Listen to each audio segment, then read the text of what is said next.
setups, exchange, and the out are stopping the action. There's many different ways to stop the action.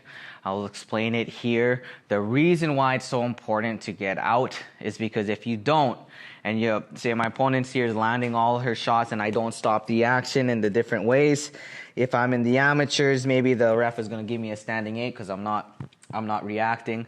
But if you're in the pros and you're not able to stop the action here, the ref might just call it off totally. So we got to be able to stop the action. So I'll give you many different ways to stop the action.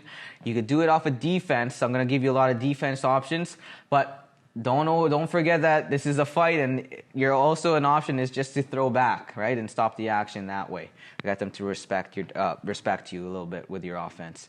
So my first line of defense to stop the action is my easy drive out shuffle. So say I get past that setup mode, I land all my shots, I get out of there, I'm reset, I'm back in my setup mode.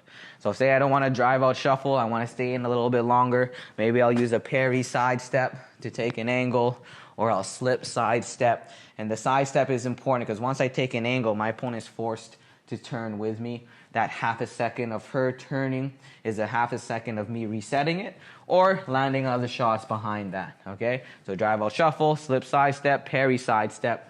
Say I commit a little bit too much to my exchange and I'm in here and I can't drive out shuffle. I feel like if I drive out shuffle, I'm basically just driving out into her long range and I'm going to get hit here.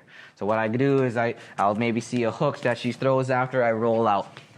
Take that angle. She's forced to sidestep. Now I have the decision. Okay? I could do all of these off of my guard, right? So say again, I don't see her hook. Right, and she forces me into my guard, and I'm like, oops, I could drive out shuffle here.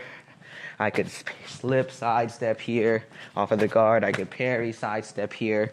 Or if she decides to throw a hook, I could roll out off of my guard.